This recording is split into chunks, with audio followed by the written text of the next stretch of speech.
Hello, everyone. This is Reverend Dr. Gilberto Rosado for Arithmetic University. This broadcast today, I wanted to do this broadcast simply. I came across something in my news feed, and I thought it would be an interesting topic. Again, I'm not monitoring any chats, so your chat, whatever it is, it's just for posterity. Your opinion counts, so we do encourage you to participate. But since I'm streaming to different platforms, I really can't monitor most of it at this point. I will be able to in the near future, but not yet. In any case, what I can do is monitor Periscope, which we're also leveraging on right now. Today we want to talk about Nostradamus. We're going to talk about a particular article that came out today that came through my news feed. I wanted to discuss particularly the manner in which people take prophecy.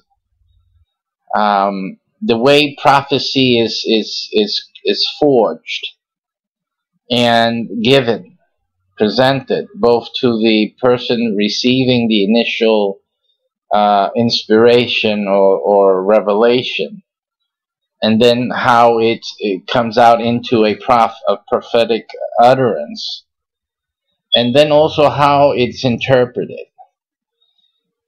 And I think this thing with Nostradamus, although I usually don't talk about Nostradamus or anything outside of the biblical realm, but this case in point with Nostradamus is very interesting. I went into the article to look at this issue about his prophecies. Let's go right into the meat here. Okay, I usually ramble for a while, but the preamble is not necessary right now, except for what I obviously did. Let's go into this article in particular. Let me see if I can bring that up for you without major disruption to sanity here. This is the local one, so let's see if we can bring in the let me just see if I can hold on for a second. Since I did this on the on the moment, I didn't. Okay, so yeah, it had to be configured for this particular use that I'm using now. Okay, so we're going to do it this way for now, and this is the article here. Let me just bring that back up for you guys. For this particular use that I'm using now. Alright, that's the Periscope feed. Okay, this is in Business Insider. And in this article, it's dated March the 20th, 2018.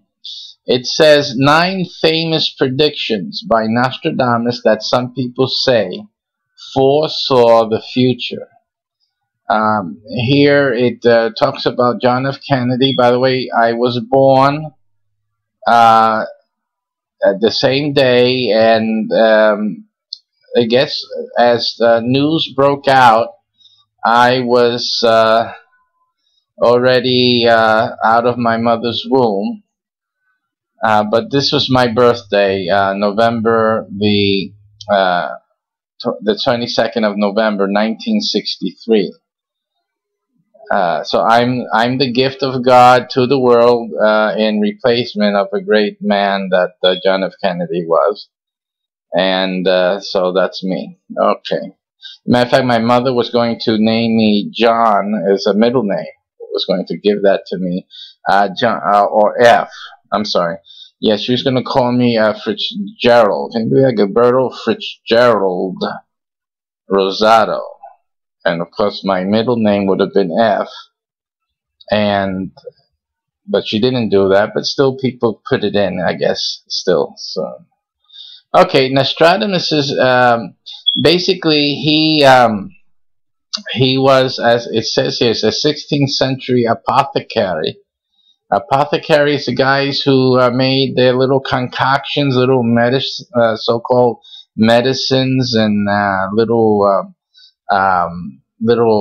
recipes for whatever. And in other words, these were the medieval pharmacists. So he would devise some cures or some things to help a person that was sick, and other type of what would be considered today basically mystical type of concoctions or beliefs that people had at the time. And he was also an astrologer, and he was known or renowned as a seer, someone that was able to foretell the future. And you can see this in certain types of TV series or on Netflix. And I forget now what the series was with the Medici. It could be named like this, Catherine the Medici or the Medici something. I'm not sure now which of the series it was, but they have an actor in there who plays the role of Catherine's, assistant and advisor, who was the famous, prophet here, the seer, Nostradamus. So it's an interesting article. You guys can get there and read that. But one of the things that, as I'm reading through here, what it does is this researcher here, I believe he wrote a book, yes, Nostradamus Bibliomancer, The Man, the Myth, the Truth. The biographer Peter Lemessurier concludes that Nostradamus believed that history repeats itself. In other words, it's a book on how did Nostradamus make his predictions, and he's putting it mainly on the belief that history repeats itself, and so Nostradamus was basically rehashing past events. So that's basically the take that this biographer makes in this book. And he also says that the scholars have argued that the modern translations of Nostradamus' writing are sloppy and unreliable, which is a common complaint of most of the any types of translation, and especially it's especially true with translations of strange stuff or things that have no other way of verification. I mean, and when you start looking at the way he wrote, now let's take this thing, this prediction, and so you have here, the young lion will overcome the older one on the field of combat in a single battle. He will pierce his eyes through a golden cage. 2 wounds made 1, then he dies a cruel death. Okay, so there's some language, this is pretty much clear, but there's some language that needs what would be called interpretation. It's almost like the issues with biblical translations, that certain things cause issue for the translators. How do we translate this really that makes sense for the, in that time, the time of the translation, for our modern day reader? Okay, so again, these are the questions that translators have to deal with when they're translating from one ancient language or older or a obscure usage of words into modern day usage of that word or of words like them. And that's true with just regular language when you're just talking, when we're communicating ideas and concepts. But when you're talking about a prophetic utterance, where the word itself is could simply be some type of rendition, interpretation itself of something the prophet sees in his mind, in his eyes, in his understanding. We're talking about something that needs interpretation already before it's even written out, even before it's said. It's already something that needs interpretation. And so this is the complexity of prophecy. I think most people are not understanding this complexity when we're dealing with things that are, of like patterns, which is a lot of what's in the Bible. A lot of what's in the Bible, especially the prophetic words. And just to throw out the big one is the Revelation account at the end of the Bible, or at least at the end of the canon, the canonic Bible that we have. We have a lot of language that is in itself, when it was expressed, still unclear. So the expression of it is unclear, and then we are translating an unclear expression and trying to figure out what does this mean in modern words. And there you can see there's just too many layers of unknowns. And this is what causes a lot of the, I guess, a lot of the different interpretations of what the Bible is saying.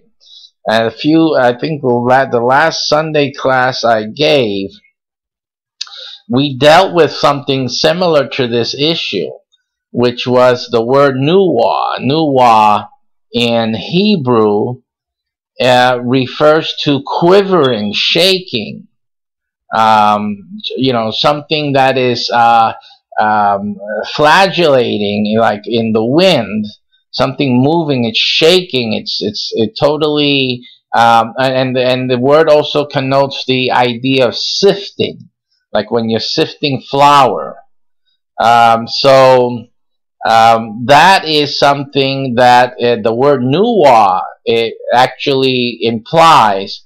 Yet we saw in the King James Version that the word is translated as removed. In other words, that the people were moved, that they actually, and what would that word imply? It's implying that they moved away, because of course the next thing that followed was they stood far away. So that's the way they translated it, using the context. Using the context of it. But the word itself, in 99% of its definition, is an incredible shaking movement. So that, it's not an issue of moving away. I mean, that's not what the word itself in Hebrew is saying. The word itself in Hebrew is saying is that it's an incredible shaking, sifting, staggering. It describes if it's applied to a person, it's describing a person that is shaking uncontrollably and falling over and just like in convulsions. This is the idea you would have to get from something, a word that if it's used with flour, it means that you're sifting it through a sift. I mean, you look at that movement of what you have to do to sift flour. This is the movement. The other words are waving, quivering, and all of these other types of descriptive wording that describes an incredible physical movement you know, back and forth, to and fro. It's just that type of idea which you have in your mind already, and that's what the word nuwa means. Okay, so what was the issue with the King James Version with the translators? The issue with the translators is, what the heck went on here? What is going on? This is found, by the way, if anyone's interested in trying to figure out what I'm talking about. The word nuwa is, in Hebrew, is found in Exodus chapter 20, right after the 10 Commandments are given to Israel. Right after that, we have the occurrence, a strange occurrence, that that Israel went through, and I believe it would be verse, if I'm not mistaken, 18 or 19, one of those two, where where the King James would say removed. I'm not in this broadcast. I'm not talking about the Bible. We're talking about Nostradamus, but it was, I'm tying it into the issue of the translations, the problem with translation. And the Sunday broadcast was a good example of how this is, how we can get misled because we're not realizing that there's a problem when people are translating from ancient languages, and also, not only that, but from obscure realities, or realities that are foreign to the translator. Like in the case of the King James Version, the translators did not have any ideation of what could possibly make people quiver and you know, and stagger. So when you're dealing with a biblical text that's applying something to human beings, to people, that would normally not happen. It's something that would normally not happen. So how do we interpret this? How do we translate this happening? And then, of course, you go into the context, and then you see what they stood far away. So this must be, before they can stand far away, they have to move. So then this moving that's happening is actually moving away from the scene. So that's how they translated it, because what else do they have to go by? What else do they have to go by? And so that's why you see the rendering in the King James as being removed, as opposed to just simply translating the word nuwa into quavering and staggering. And of course that brings in a mind-boggling reading of the scripture there, and the obvious implication of what is going on, you see. So it brings problems. It would have brought great problems, because at the time that the King James was written, there was no Pentecostals. Okay, and I mentioned the Pentecostals only because that you and I today, we know about Pentecostals. You understand? But when the translators of the Bible were translating, they didn't know what a Pentecostal was. Okay, there was no real life phenomenon that they were aware of that would allow the Bible, for example, to mention this. Now, we do know in the New Testament there is a time where there is moving and staggering and shaking, attributed to the state of being drunk, and that is within the Christian scope. But that was limited to the New Testament.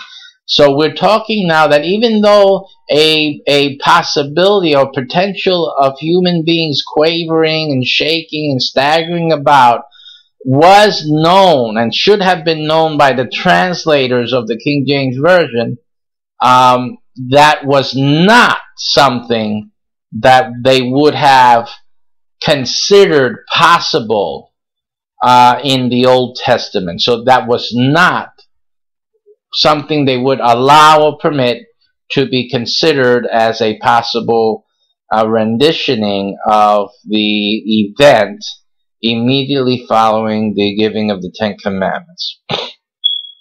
So again, when we're dealing with this, again, it's a change of the meaning of the Hebrew based solely on the experience of the modern day translator. That's all that is. And most of you, when you're reading scripture or any prophet, you're going to be stuck with that. But that's something you have to be careful, because that's what they're teaching you. And you have to understand that people teaching you, and when you're dealing with biblical things, people are teaching you what they understand based on their preferences in belief, their filter system in belief, instead of what is actually written. And that is something you need to be aware of, because that was done in most, and is done in most of the translations. The Hebrew is the closest renditioning to the original scripture, and even in that closest renditioning, the translations are not faithful to the exact word literally translated into our modern day. And it's not that. And in that instance of Nuah in Exodus 20:18 or 19, and again, I'm doing this right on the fly here just because I'm reacting to the article on Nostradamus. But at the Nuah there, where it says remove, that is a complete adjustment of a word that means something totally different from removing oneself. And that word was used because the plain definition, the 99.9%, 95% of its definition, of its application, implies something very different. Okay, and so again, but that very different is so very different from the then modern day understanding of the possible reactions that Israel would have had to the voice of God. Okay, so that is what's happening. That's already, we can see that in the King James Version. So here we have with Nostradamus great potentials for the same type of reaction. And the reason I'm pointing this out is because you know, we need to understand how the prophetic word, how it comes to a person, and how it formulates into a message, and then how it oftentimes gets misconstrued by the translators, right, and then the readers or hearers very easily, because we're not understanding the nature of prophecy. Okay, so again, you see certain these are certain keys here in understanding. So look at Nostradamus. He's not a biblical prophet. He's not talking about the Word of God or any prophecy related to the Word of God, at least not in these quatrains.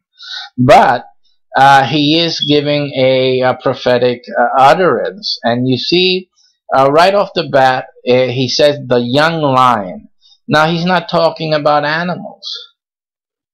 Why does he say the young lion? Because in whichever way he received this prophecy, and most of the prophets receive some type of vision, or they receive get prophecy through a dream. and or a mixture of them, and they formulate a vision, if you will, that they are related. And Nostradamus says here the young lion. In his rendition, he sees a young lion overcoming an older one. So that's what he sees. So we can only say what he sees through what he's saying. So he sees a young lion who will overcome the older one. So he saw a battle going on between a young and an older lion. Okay, and lion would imply, lion has great symbolism for royalty. So you have a young lion, which would probably be a young prince, who will overcome the older one, which would be a king, right? So that would be the initial understanding here. It would have been what they would have understood at that time as well. But this is an authority. Lion is just not a king, but is also the authority, an authority. So just because, again, it shows that in the picture of lion and that symbol of a lion, there's more than just just king and princes here. We're talking about authorities as well. But the question is, what is going to happen in actuality? It says, on the field of combat, in a single battle, he will pierce his eyes through a golden cage. See? And so his eyes would have to be behind a golden cage, or whatever he's piercing. Whoever is doing the piercing would pierce from behind a golden cage. Okay? So obviously, what he sees in this battle between two lions is that a piercing of eyes happens. And he sees it through the eyes being pierced through a golden cage, which by the language would imply that the person getting his eyes pierced, or the lion in this case, has a golden cage either around them or around the eyes. All around the eyes. Now what would that be? What would a person have around their eyes that could possibly be seen as a golden cage? And then the two wounds made one, then he dies a cruel death. Okay, so it's obviously showing that from this he gets two wounds that form together or work together to kill this person. And then he dies, therefore, a cruel death. Obviously, the complications from the wounds and when it says made one, it means that they combine, in combination, they combine to kill this person. So it's not death by one blow or anything, it's death by the two blows that they receive. Now it says what happened, which is determined as being the fulfillment of that prophecy. In the summer of 1559, King Henry II of France, which was the older lion, King Henry, lined up to joust Gabriel Comte de Montgomery, okay, and which was the young lion, who was 6 years his junior. The tournament was held to celebrate the upcoming wedding of the king's daughter. Okay, so the kings would often do these pageants and jousts as entertainment for their guests. In their final pass, Montgomery's lance tilted up, burst through the king's poorly secured visor. Now that's the piercing of his eyes through a golden cage, and splintered, according to On the Death of Henry II. In the Journal of Neurosurgery, Camilla Dowling and James Goodrich write that the profusely bleeding king remained conscious and was able to walk up some steps with an unsteady gait. So the wounds did not immediately kill him. So here we have, but you can know that he was in great pain and anguish. It says, but splinters from the lance had entered the king's eye, throat, and temple. 2 wounds made one, right? So he has, and it says that it's 2 wounds. Any one of these 2 together, because it says it went through his eye, another hit his throat and temple. Now the temple is on the side of the eyes, right? So so that king's eye and temple may be the 2 wounds made one. It could be just the whole thing together, just that they're made one. And multiple wounds made one. So it's because altogether is what caused his death. Despite the best efforts of royal surgeons, Henry II experienced agonizing pain, seizures, and partial paralysis. And then it says, then he dies a cruel death. See, it was a cruel death before dying in his bed 11 days later. Okay. Now here it's saying that even though it's quite accurate, what they're saying is that it's in doubt because it didn't appear in print until 1614, which is another subject altogether. Let's go on, because there's something in here that we gotta look at, which is the thing that I'm particularly interested in bringing out to you today. Here's another one on the French Revolution that you should also read. How the things are regarded as. But then also, like here, what he says. Now, this is the main point of what I'm trying to speak to. The author here says that according to Britannica, right, 17,000 people were executed during the ensuing reign of terror, while 10,000 died in jail. Those figures account for all victims of the First French Republic, not just aristocrats. So basically what he's saying is the difference between the prediction and what actually happened. It says, from the enslaved populace, songs, chants, and demands, while princes and lords are held captive in prison. In other words, what they are saying, what Nostradamus is talking here about are princes and lords are held captive in prison. These will in the future by headless idiots be received as divine prayers.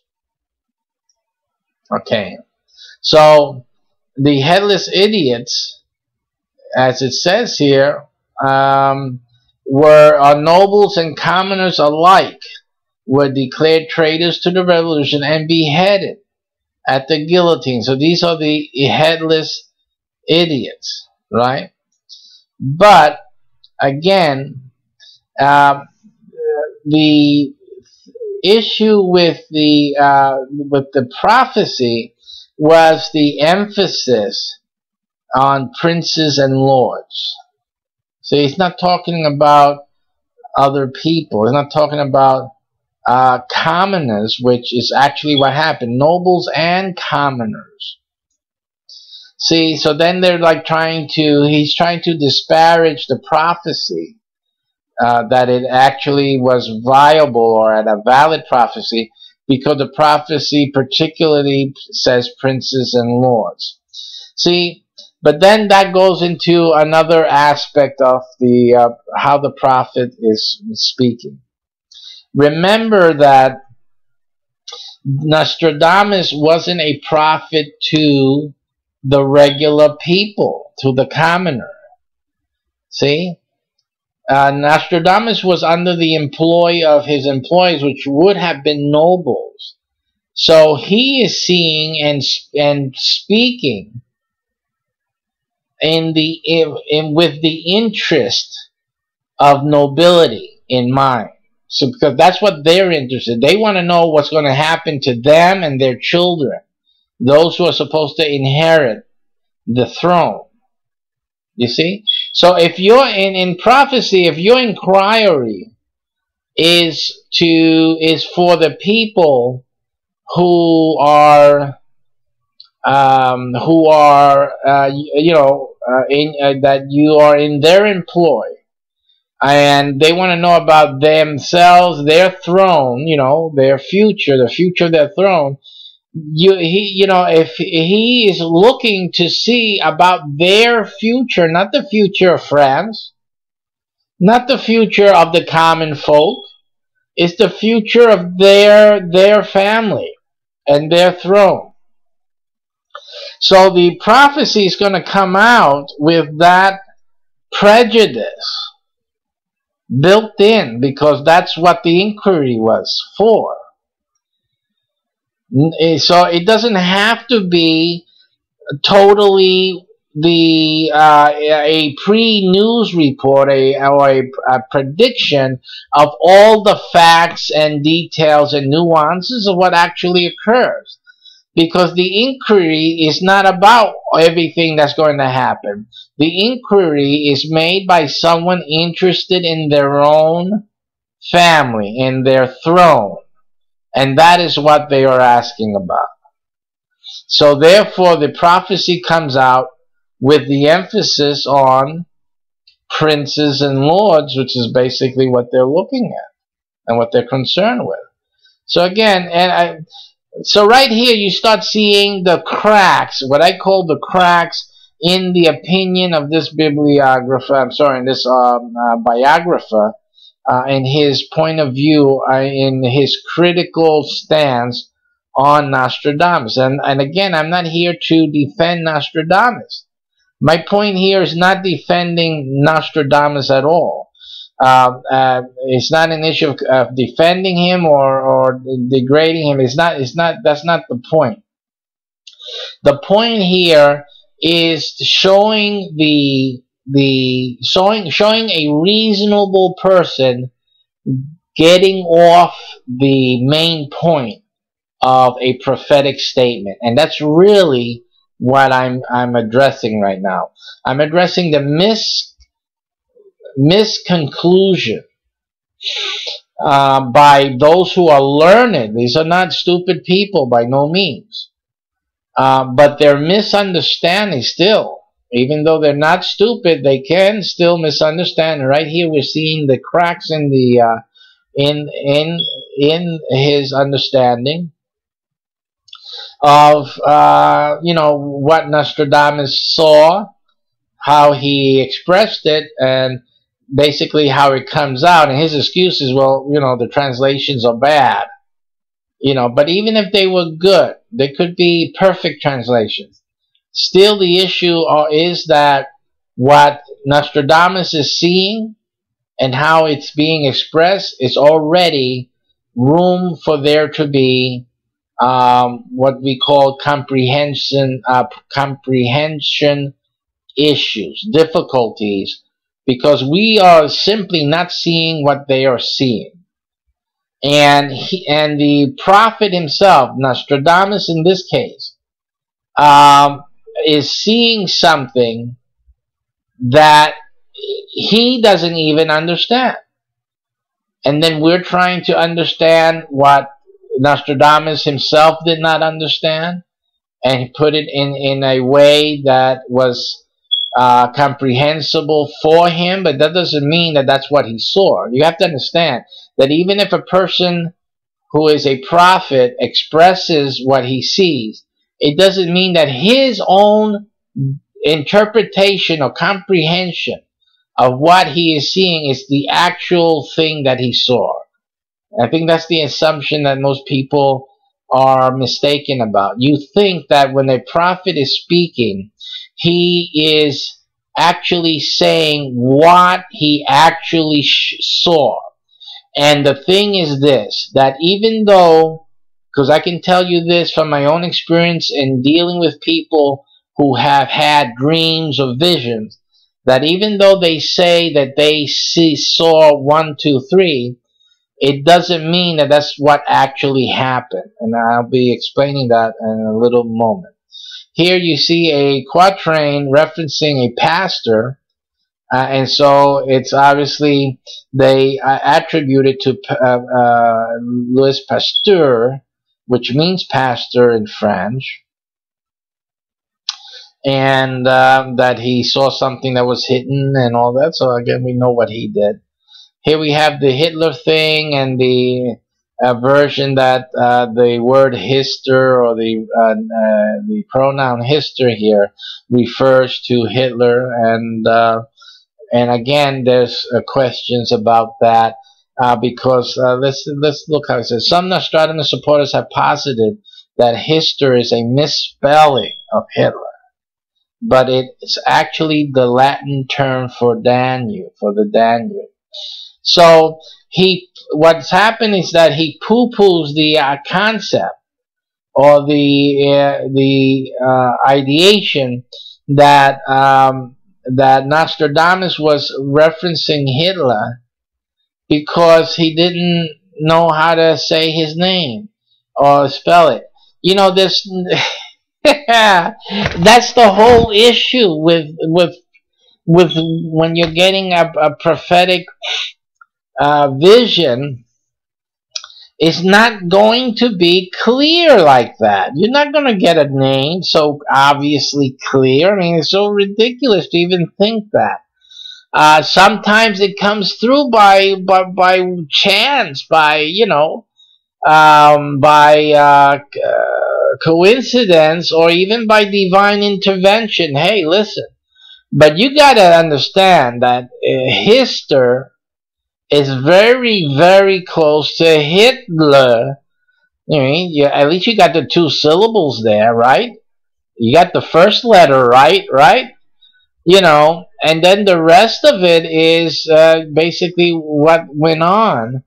And just the fact that, yeah, history, you know, if the prophet is hearing, or he sees the Danube, because right here, listen, he could have seen the Danube. He couldn't have seen in his, you know, you don't know if he was there at the Danube. What he may have the concept of the Danube, and that's what came through. The feeling, the suggestion of the Danube, of the Danube. That's how his brain formed what he was getting. Okay, which could, you know, let's just say that what he was getting was Hitler, but he didn't. What is a Hitler? What is a Hitler? Hitler. And then, you know, and I'm not saying he did this consciously. I'm just saying that in his brain, if something comes into a brain, the brain will match it to the closest match it has in its you know, in its neurons. Simply. I mean, until new information is had where it can create its own you know, indexing, if you will, for Hitler, you know, he has to match it with something that exists already in the mind of this person, Nostradamus. And the closest thing, what this is all happening subconsciously, what I'm explaining. See, these things happen subconsciously, so that you have the mind trying to find logic and trying to find some type of substantive relation, because that's the way the brain thinks. We have to understand how the brain thinks. The brain looks at things and makes comparisons to things that are already known in order for you to register this new information. That's how it works. That's the reason that people look up into the sky and they look at clouds, right? And you've probably all heard or have done this yourselves. What have you done yourself? Sorry, sorry. One moment. Let me just see if I can correct that for you guys. One moment. Hold on, everyone. I'm just I need to gotta fix this a little bit.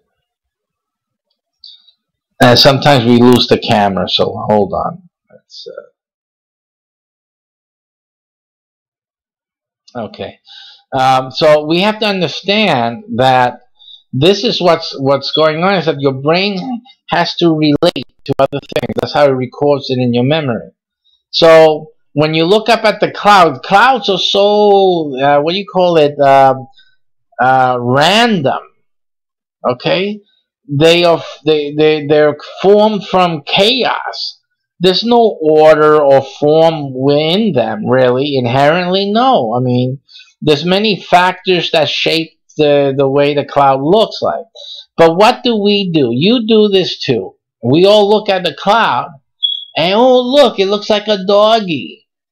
You see? Oh look, it looks like a Superman, that cloud. Or that cloud looks like this, look, that cloud looks like that.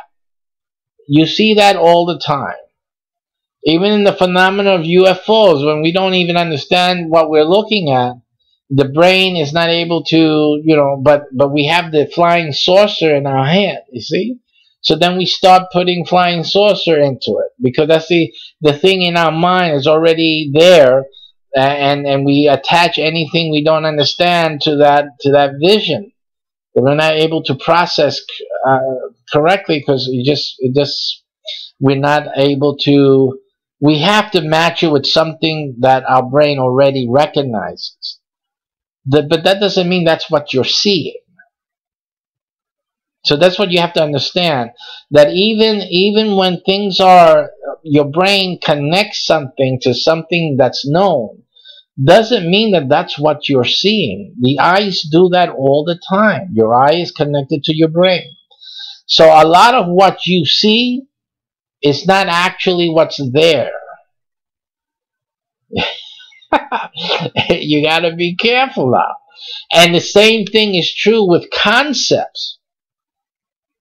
So a lot of the concepts that you see in something, even written, or that you hear in something that is said, your brain automatically matches it to the closest semblance, the closest concept that fits into. And then you interpret or you perceive that concept or that thing as being like this, when it in fact may not be at all anything like that. It's not easy being intelligent. That's not an easy thing. Intelligence requires not only that you have high skill in doing what I just explained, but also to an equal degree that you have the high skill of unraveling that, to allow yourself to conceive and perceive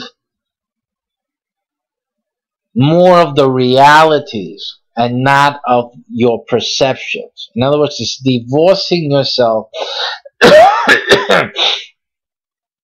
from the natural tendency of your brain of, to put it in simple terms, of labeling things and categorization, which is an essential element of intelligence.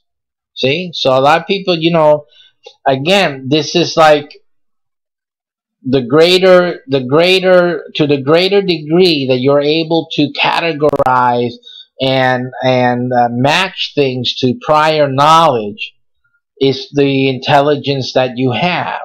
But even greater still, so a lot of us, we're proud of how intelligent we appear or that we are. But realize that you're only 50%, because the other 50% is actually being able to unravel that and to allow for more of the truth of a thing or a concept to come through. It's, in other words, it's checking ourselves to make sure that we are not biasing what we are hearing or what we're seeing based on our acuity, and which means, I'm not trying to talk over you guys. It means our skill in matching what we're seeing, what we're hearing now, or at any time, with something we already know. See? And that pretty much is the difference between being very intelligent, very smart, and being a forward thinker and a very, very, I would say, a wise person, a super genius, genius, who's able to look more beyond than what most people. So the super genius would never say, "Oh, that cloud, it's a dog there," because that's not. He realizes that's not a dog. There's no possibility that that's a cloud. That's a dog. That looks like a dog. I mean, in a simplistic form, yes, but it isn't, because it's not taking the shape of a dog. The cloud did not take a shape of a dog. It is simply what it is. Simply. So, the more intelligent you are, the less you see things like other people see them, and that's basically what it is. Of course, you say, well, crazy people do that. Yeah. You see, because crazy people are not adhering either to those norms. But that doesn't preclude genius. Okay? Because genius can also resemble lunacy. And people can go very close to lunacy by not being able to handle the genius of how they are processing information. So we have to make that us very close there. That's a very thin line between genius and lunacy. And you see, and some people fall through one way or the other. And we have enough evidence of that throughout history. Famous people who were just, borderline between genius or just nuts, But that's the reason. And even our own perception of what is genius and what is nuts is also skewed by our own preconceptions of what each thing is. Bringing into the biblical realm, we have the prophets of old also were let's put it the other way. Many crazy people in ancient times were considered prophets. Okay, so that you can understand what it is I'm talking about in a biblical sense. Yeah, if you were walking around stumbling and mumbling and saying something in a different language, listen, if you were talking English in the deserts around Israel or in Egypt, and you were talking English, 5,000 years ago, you would have been put in a loony bin. Or, really, you would have been called a prophet. This is a prophet. And he's crazy. He's nuts. He's talking gibberish. I said, but the prophets do that. See, just to put it in perspective, so you understand, there was very little distinguishment between a crazy nut who lost his mind and a prophet in ancient times. Okay, so that means things. Okay, but we have to again be able to see more than what we're seeing. Let's go back into this article. There's still one more little detail that I want to focus on. That's the wrong window. Right. Let's wait for this here. Okay, so let's get into this. as my view here. Okay, so let's go back into it. So obviously, so Hister was a very good, very close relation of what Nostradamus was probably seeing and getting from his visions or whatever method it was that he received some enlightenment.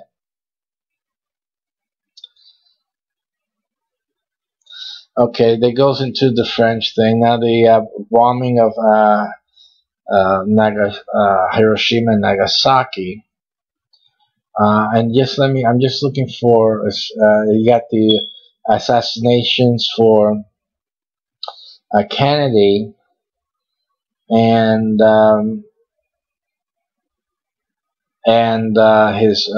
his brother Bobby Kennedy.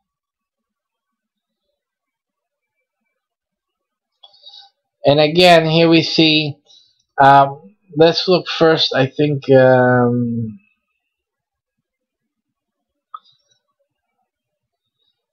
he seems to say here that, okay, even though the quatrain, let's read it. It says, the great man will be struck down in a day by a thunderbolt.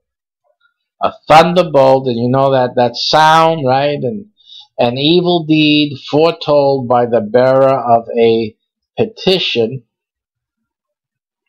And you know that he was being threatened. His life was being threatened by already before. So an evil deed foretold by the bearer of a petition.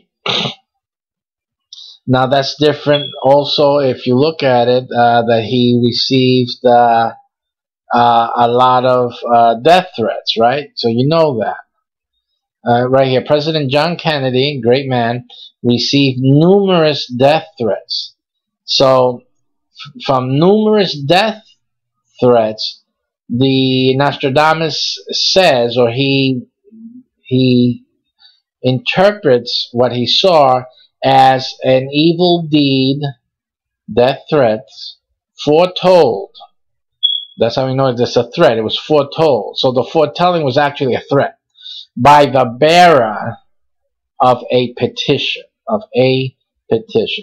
Now it could be exact in the possibility that indeed the person or persons that were behind his assassination actually did make a threat.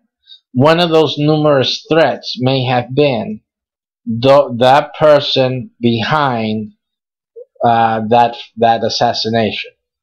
So that could be what this is also hinting at, that one of those death threats actually did come from, if you're going to take it literally, that one of those death threats actually did come from someone who assassinated the president. Doesn't mean the guy they caught with the gun. See, because the guy, you know, in this type of thing, someone who causes the assassination to happen is the foreteller of the, you know, by the bearer of a petition. What this is saying, that somebody that threatened the life of the president actually caused the assassination of the president. So that is what I would see in this. So if you were looking for the person who actually is the one behind the killing of President Kennedy, you would have to find the person of one of those death threats that he received. One of those death threats is the actual person who made the assassination occur. That doesn't mean that they pulled the trigger, but they created, even if they had nothing to do with the events on that day, you know, directly, but just by their threat, it's possible, because within the scope of the prophecy is the point, that just with that threat, whatever actions that happen, brought about a domino effect, whatever, to the assassination of President Kennedy. So it's even that is discernible through this statement: an evil deed foretold by the bearer of a petition. And again, it may not have, it could be just that it's an evil deed from one of these petitions. It just have nothing to do with the assassination in terms of being involved or having an indirect impact on the assassination. But both of those things are in line. According to the prediction, another falls at nighttime, and that again. So then he goes into the last statement here: conflict at Rheims, London, and a pestilence in Tuscany, which just doesn't have anything to do. The conflict in Rheims and London and sickness in Tuscany, however, doesn't fit in with the assassination of the Kennedys.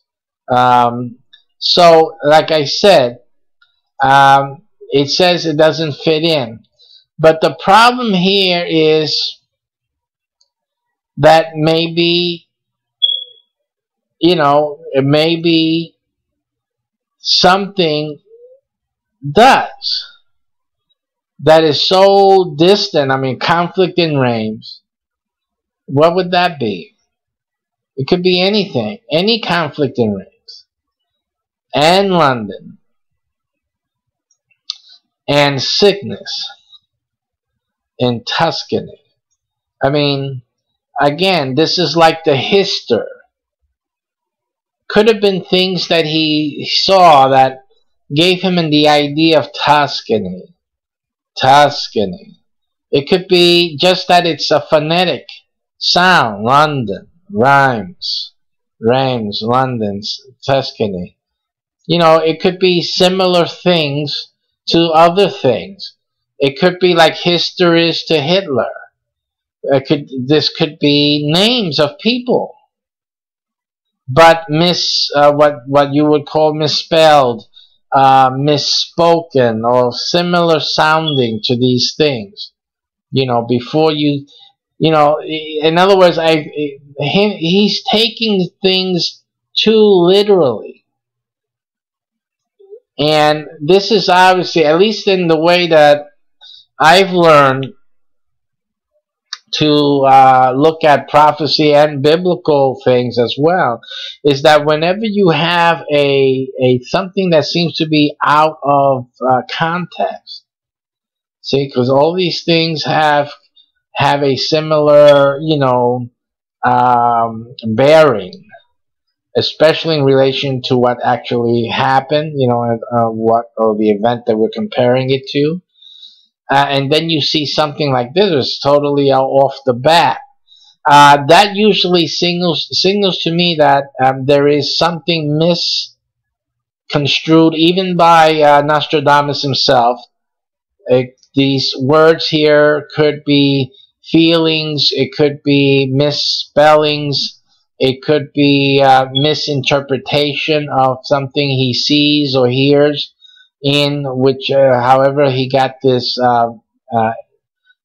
rendering of future events by. These things are where this line here would be the one to really just look at all the possible misspellings, all the possible references that could bring this into his utterance. And we're talking about, and the difficulty here is also that we don't know his mind. We don't know Nostradamus' mind. I don't think there's ever been, and which there should be, I think students of history should, and if they don't have it someplace, it should be a compendium of knowledge for each of the eras. So that, in other words, that we can say that a person that lived in Nostradamus' time who was learned, these are the things that they would know about, and have some type of that type of codi or codex, for example, so that we can make comparatives. I think we do that I slightly or to some degree with the biblical things. We know what we should know and understand what Israel knew at the time and how they saw things. I think most people are too ignorant to really understand what Israel had in their mind when they were standing receiving the Ten Commandments.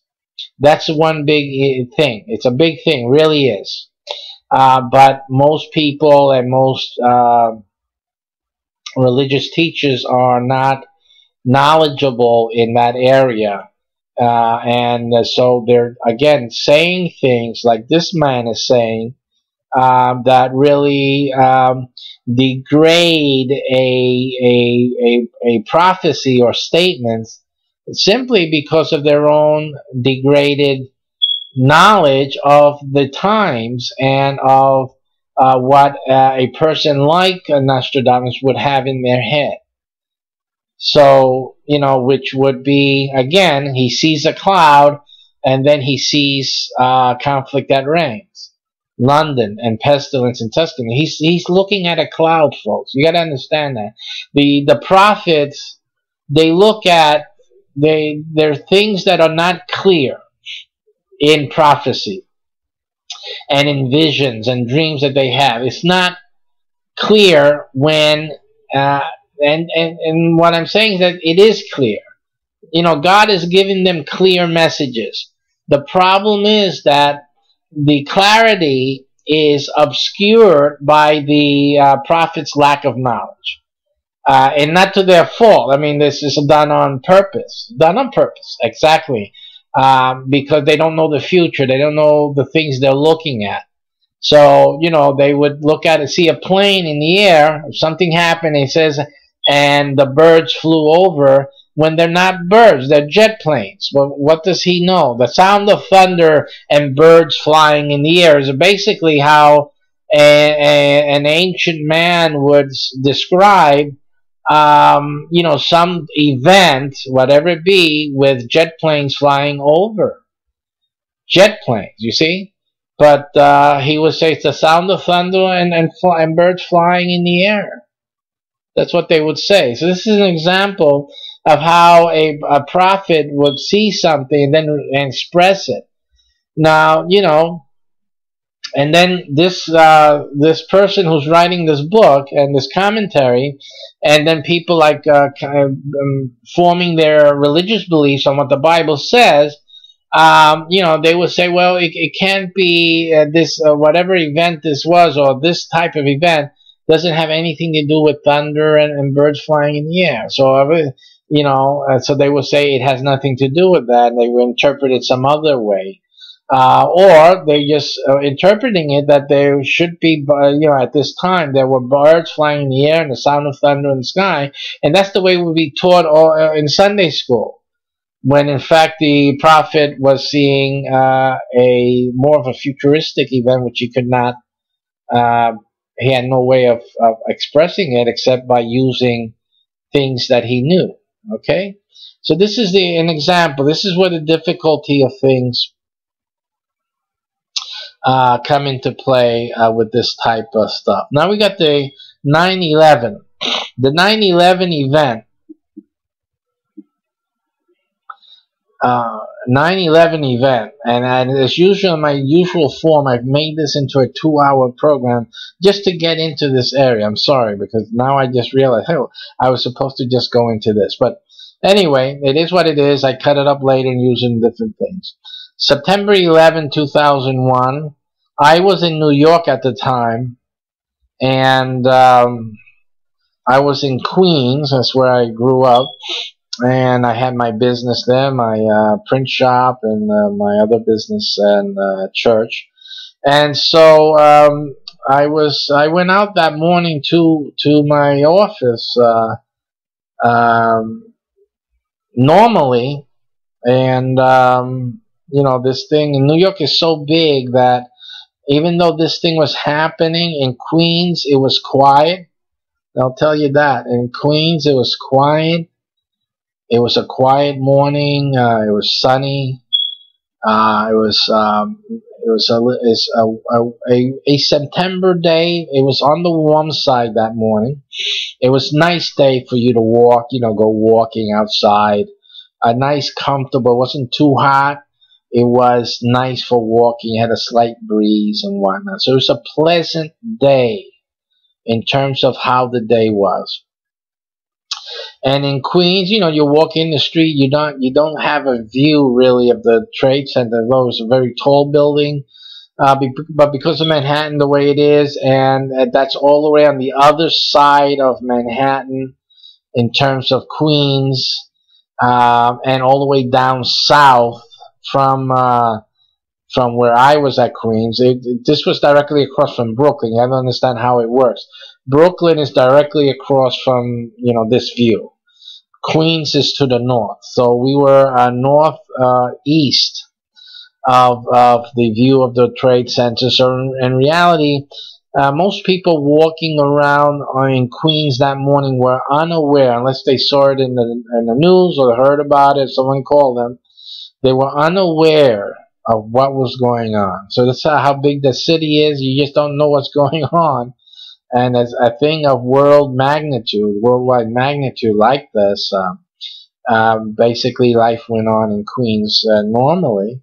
And I really didn't really get to see the magnitude of it, basically, until people were walking in front of my print shop. I had some people knock on my door. They need to use the bathroom and all that. I let them in, of course. Come in and use the bathroom. And I'm sorry you guys were in the city. And they were expressing, the Trade Center and all that. And that's really how that affected me personally in the city. Other people that I came to know later were drastically affected by worries about their family members. And for the most part, the ones that I knew, they were safe, but they had to go through the travail of not knowing where their loved ones were, if they were safe or they were walking home or not. As a matter of fact, my own brother was stuck in Manhattan overnight that night. I believe, was living in New Jersey at the time, or in some way he was stuck at the station. So he couldn't, I'm not sure if he was heading out to Jersey or coming back in or whatever, but he was stuck at the station overnight. They couldn't get in or out. And that's how he passed that evening. And again, unbeknownst to us, again, life was normal for us where we were at. So that's as close as September 11th came to us in terms of the family. So this is the one that I really want you guys to pay attention to.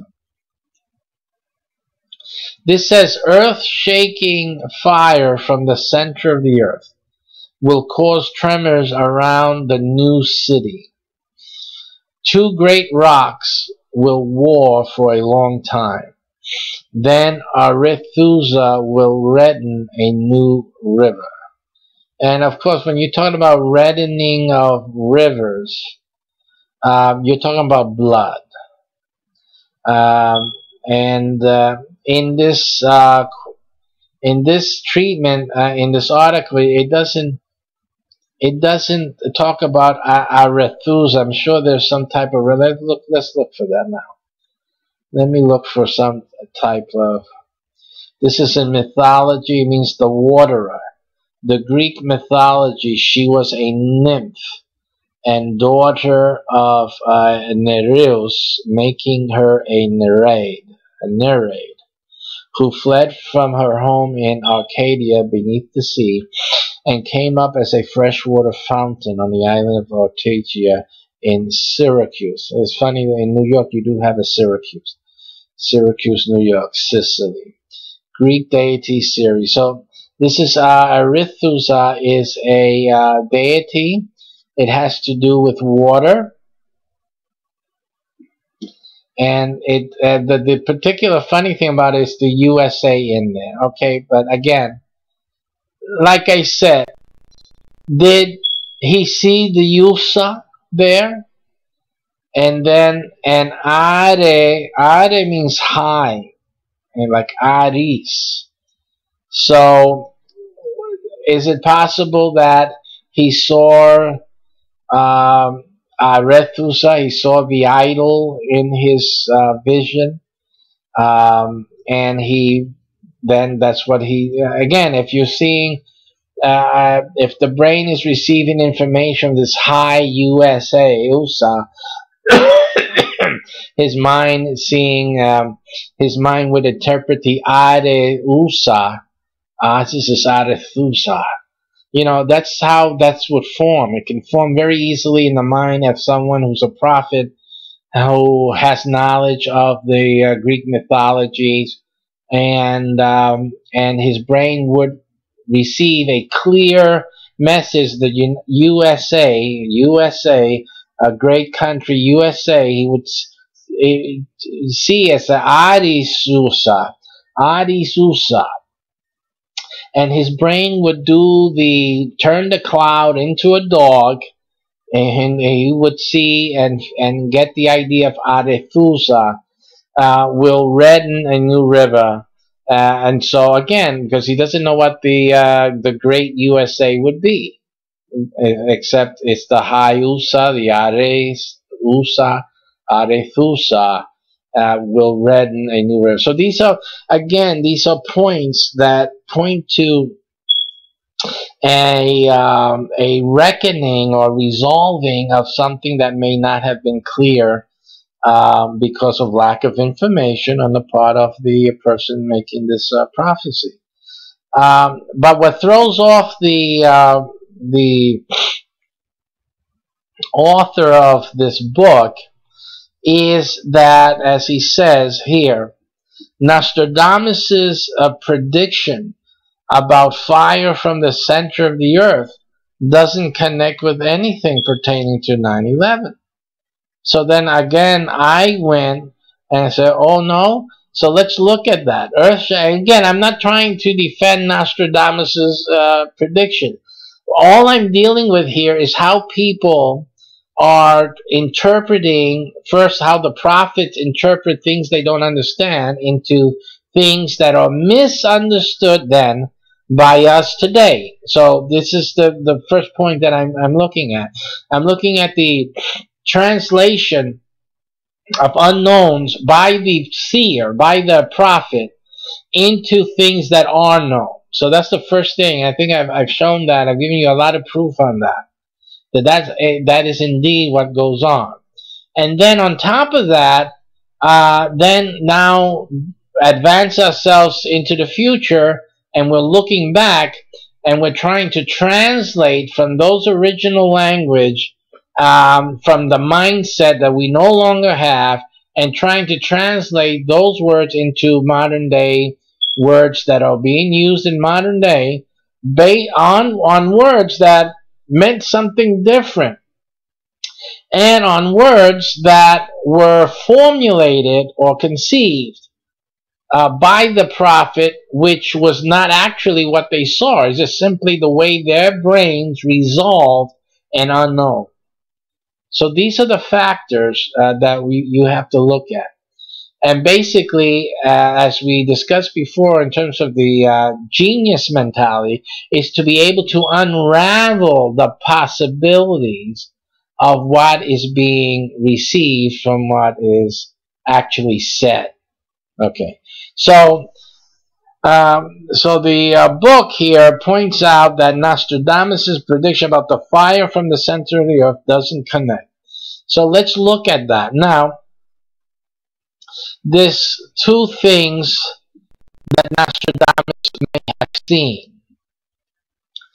And simply, Nostradamus may have seen the earth. Now, before you get a heart attack, don't worry, I got you. I got you. I'm not doing anything in the brutish way. But I'm just showing you something here. Again, this would be one way a person would do their research and would conceive of how Nostradamus, or what Nostradamus is talking about. So the author of the book seems to say, or he says, he doesn't seem to say, he says it outright. He says that nothing about the fire from the center of the earth has anything to do with 9/11. So what is the, why, the criticism that this prophecy is mistaken, that the prophecy is wrong because it says that fire from the center of the earth, and there's nothing about 9/11 that can be tied into that line in that prophecy. What is the person basing his statement on? Well, firstly, he's thinking the center of the earth is what you're looking at, and not is based on the concept of the earth as you and I and most people, unless you're flat earthers, think of the earth right now. So when you hear the statement from the center of the earth, fire from the center of the earth, you're expecting, first you're expecting for 9/11, you're expecting a fire to come out from a underground volcano would be the way they would look at it. Fire from the center of the earth. Sorry, we're not looking at Manhattan. Wait a minute. There we go. Fire from the center of the earth. So they're thinking that something should have come down up from the center of the earth and would have been fiery from underneath the earth, right? Because then there would be no argument that what Nostradamus is talking about was in fact what it became, or the destruction of the World Trade Center. But there's no volcanoes in Manhattan, ladies and gentlemen. Nothing came from the bottom of from the center of the earth. There's nothing there that has come up from the center of the earth to devour the World Trade Center, and nothing of it came up from underneath. Even when you saw the towers collapsing, you can see that the fire was on top. Now, someone could argue where it looked like a volcano, to an ancient person looking at it, the World Trade Center on fire. They're looking at these two rocks. Remember how he mentions two rocks and then fire from the center of the earth. So if the rocks are on fire at the top, then where would the fire be coming from? And what would have been an ancient man's concept of volcano? Two giant things, rocks going up and fire coming out from them. You would think about a volcano, wouldn't you?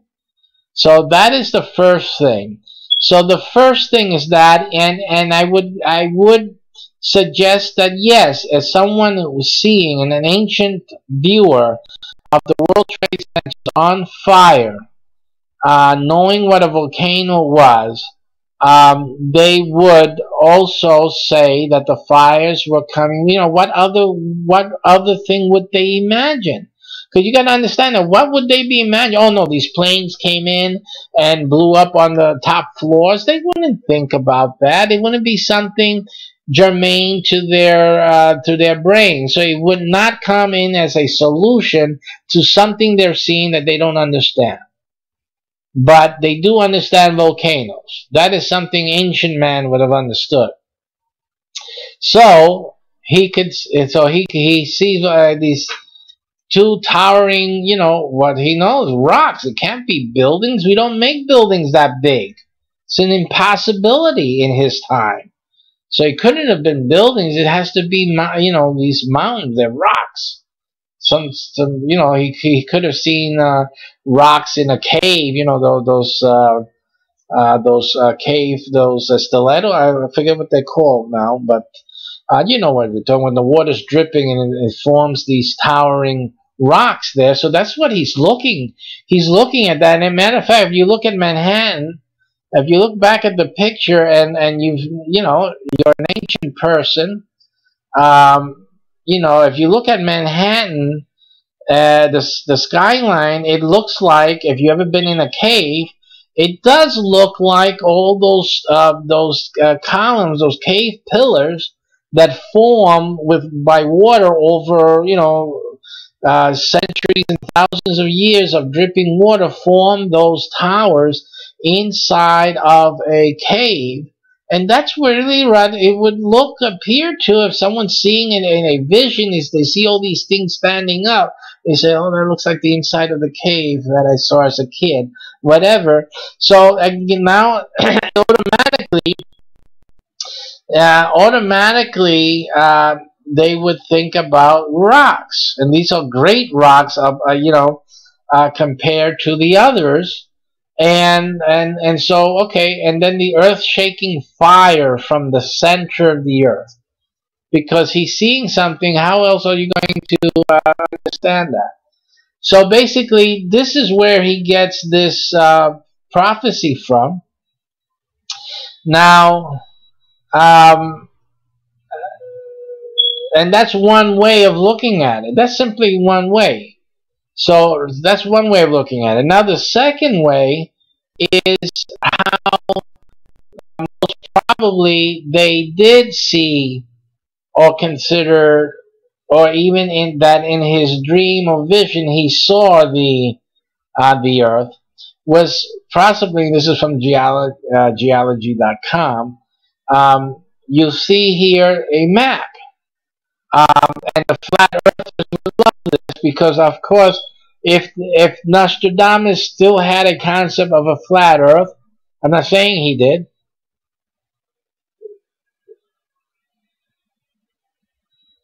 I'm saying that, I'm sorry about that, I'm just listening for some sounds I hear. If he had the concept of a flat earth, or even if in his dream or in his vision he saw the earth in this fashion that you're seeing now, okay, now fire from the center of the earth will mean something different. Now where is the center of the earth now looking at having this concept? Well, right now we can only just make certain rough calculations. So let's just say, just to look for the center on coming from top to bottom here. And, I'm just saying that my suggestion is the center could be anywhere from the middle United States, right across here, going across here, right, down to maybe a half of Mexico. That could be considered a center of this map, top to bottom, okay? And then center this side. I definitely think that this land here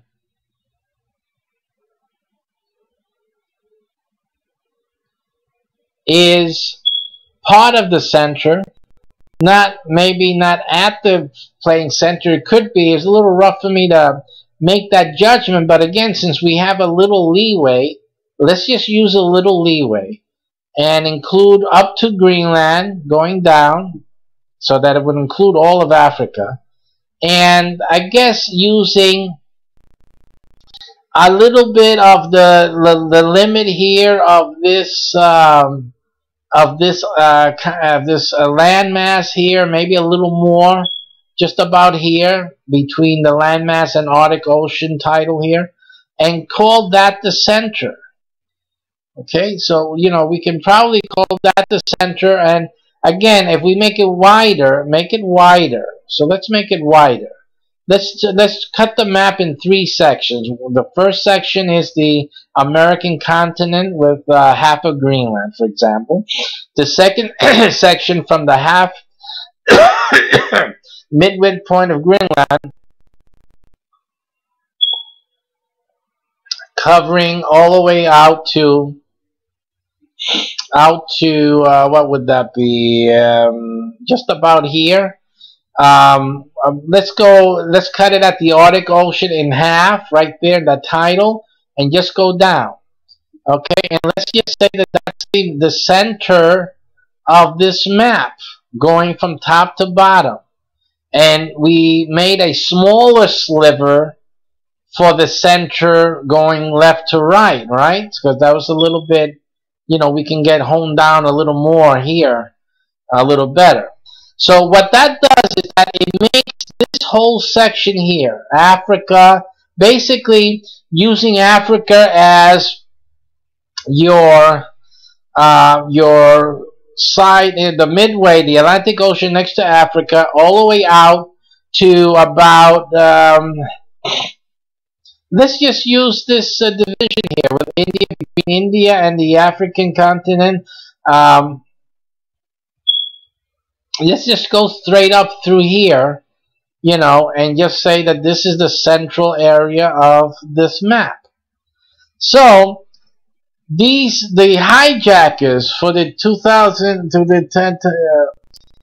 9/11 attack, they came from Lebanon, which is here. It's within this area, Lebanon, Saudi Arabia, which is all of this here, and the United Arab Emirates over here. It's over here.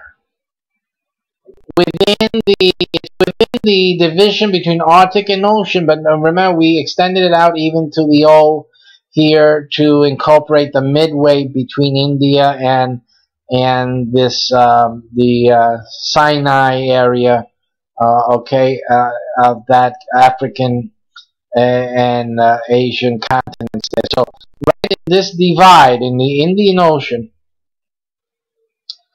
and up to here, this is the central part of the Earth. In this view. So fire from the center of the Earth could have been true, or is in fact true, on both counts. If your view of the Earth is this one, is this one, and you saw the World Trade Centers on fire, then you would have seen two mountains, which he says are two rocks, because when you look at, if you're looking at, let me see if I can do it here, right, why not? Let's look at Manhattan the way it looks, okay?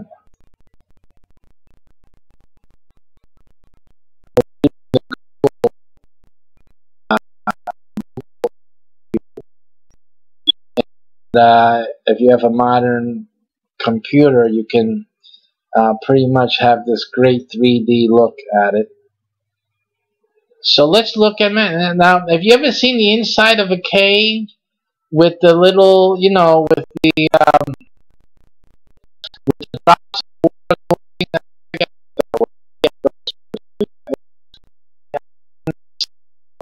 ago, and now you forgot. What do you call the cave, what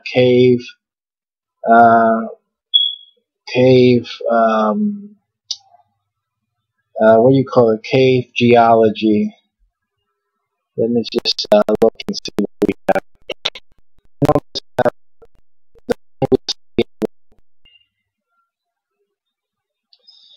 Something's like a stiletto. The stiletto I know is a shoe thing. For some reason I got that something stilt in there that would be in there. And let me look for, just want to get the words. But you guys know what I'm talking about. It's just that, it's just getting the term that we're looking for here. There you go. The stalagmites. Stalagmites. Ugh. My goodness. So they go upward. Stalagmites. Am I pronouncing that right? The stalagmites grow upward from the floor of the cave, generally as a result of water dripping from overhanging stalactites. Okay, wow. Getting back here, this is years ago. I have a need for that, but look at it. You always need to learn those things, guys. It comes to great use later on. So this, and then, and on top of that, let's then look at what stalagmites look like. So let's get that into our view. Let's get stalagmites here. So we can get that imagery. Let's look at the images so you can see what the stalagmites look like in actuality.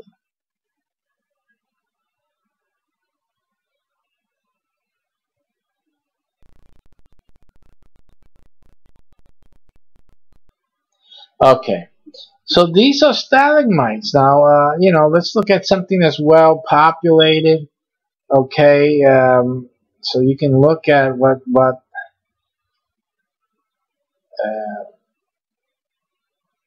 okay, you know, any one of these. You know, you got close-ups, you got one at a distance. Let me get one that looks like we're talking about, so that you know you can see it.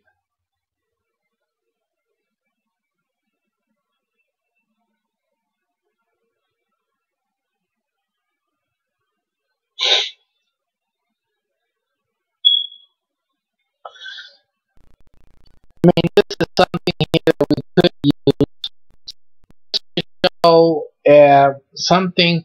If you look at this, you can see that, you know, these are, you know, an ancient person would be looking at these are rocks. I mean, what else are they going to call these? These are rocks, and this is the way it looks. You see that? Now you're looking at an aerial picture of the city modern day. Look, you understand? Yeah, you can see a similarity, you know, in terms of its basic look of things that have this upward construct. You can see here, they have this upward construct, you know, pretty much all together, one of the other, different heights. So the different heights are there. You can see this. So this is a something that here's one that you see. I guess you can see how this looks to someone you're looking for in the distance, and you just see you know, these are all rocks. These are all rocks. But you see the big differences in heights and thicknesses. So this is the concept here. For you gotta see, you gotta really be understanding the ancient mind, how it's looking at something, how that mind interprets things it sees, that it doesn't have any other futuristic comparison element or reality to compare it with. You just don't have it. You do not have it. So you have to compare it with something you already know, that your brain has already seen. You see? So look at this. It's just, you know, just big and tall, fat, small, whatever types of constructs, structures together. Now you go and we look at the skyline. We see what is really different between what we just saw in the cave and what we're seeing now, except for the fact that your brain already knows what you're looking at. You see? So it already identifies it. But when you have no prior exposure to this formation,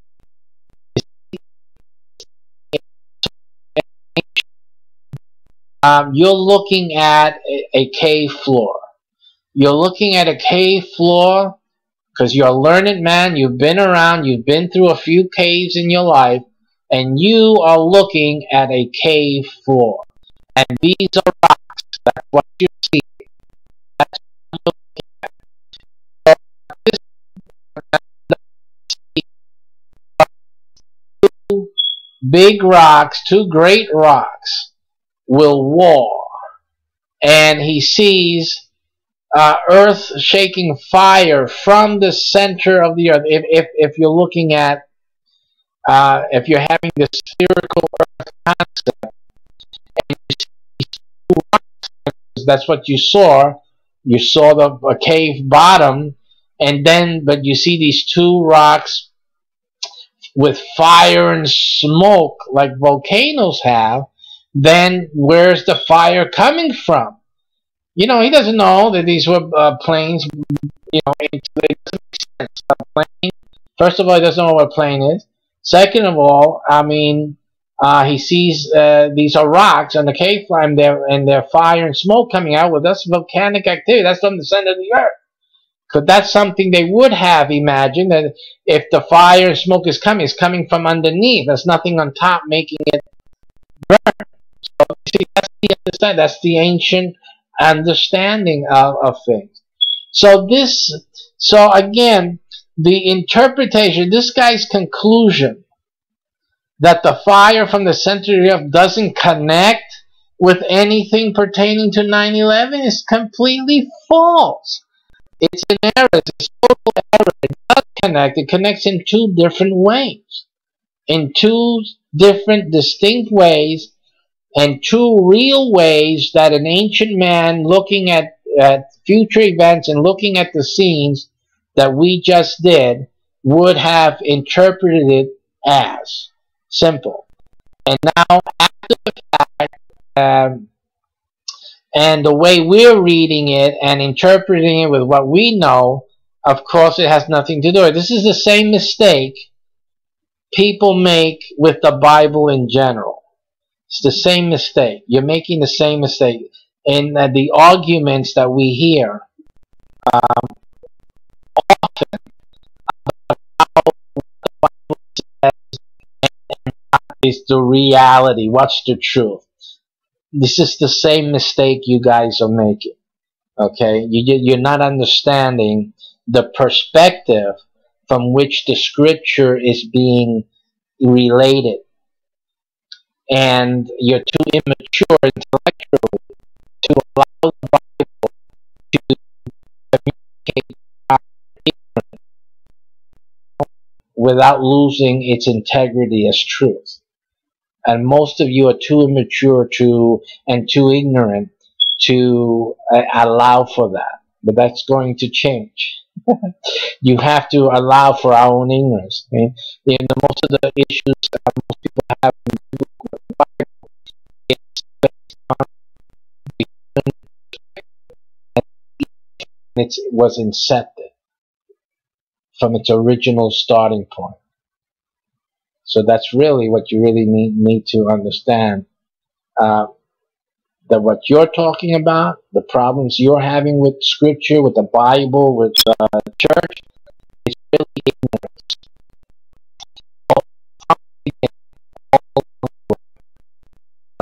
You individually mature and get smarter about things. And when you get smarter, you become more, you don't become more conservative. You don't become more limiting in scope. You become more understanding of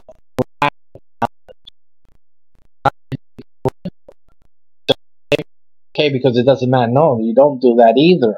That's also a mishandling and an inability to handle the truth. It's not an inability, it's a recklessness in handling of truths. But I believe the higher conservative, higher thinking,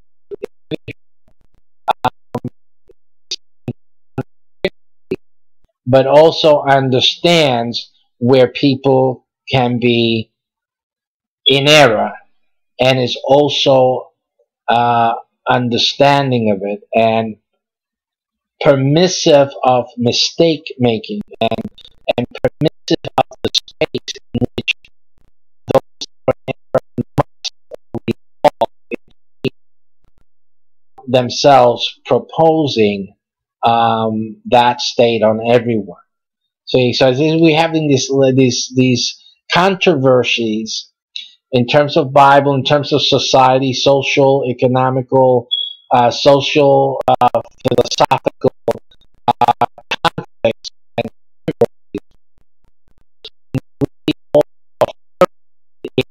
one or more levels of ignorance, we need to progress from that. But everybody thinks they're intelligent in their own way, in their own level, and they form in circles and they're paddy wagons and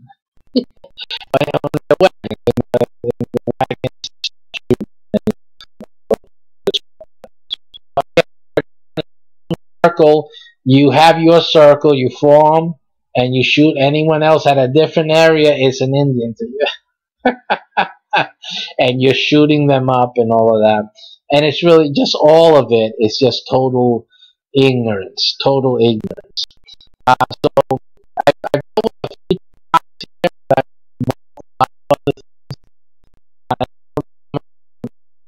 Bitcoin, and I was going to talk about Bitcoin and all that, but I'm sorry. It's just this is a spur of the moment teaching that I wanted to deal with and get out there. And in any case, it does have something to do with Bitcoin, if that's what you came to watch. And that is how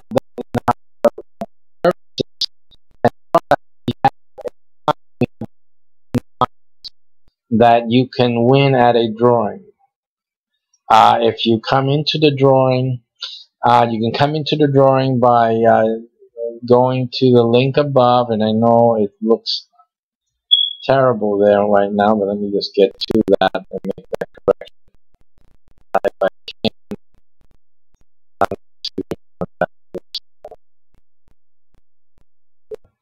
Okay, it's already ready to go there, I think. I believe it to be that one. So if you go to that, to the website above is PayPal. You pay for your basic membership. You will qualify for a mine. Sorry, for the drawing.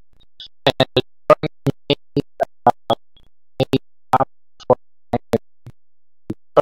which product we're giving away, which is an upgrade to your basic membership. So if it could be a basic membership for a whole year instead of you paying for 1 month, now you get a whole year on top of that, which is worth $300. And or the pro level, which is $400, you get the software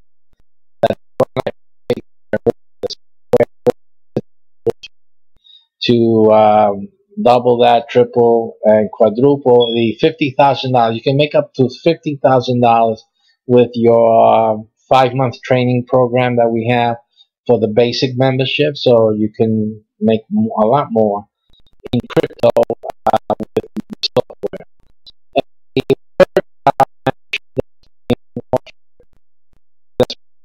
You can win is the mine. The mine is worth over $1,000, and just like the mine you saw in the little description I gave, talking about Nostradamus and so the things about a mine are the same things that we've incorporated into that product.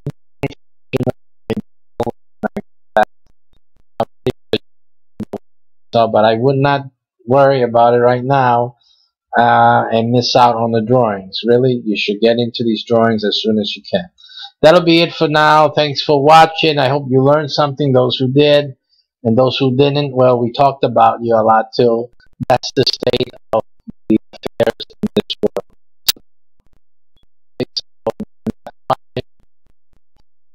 Holding on to what I know is right. See, because everyone else is distracted on other things. Take care, and until next time, we'll probably broadcast later on.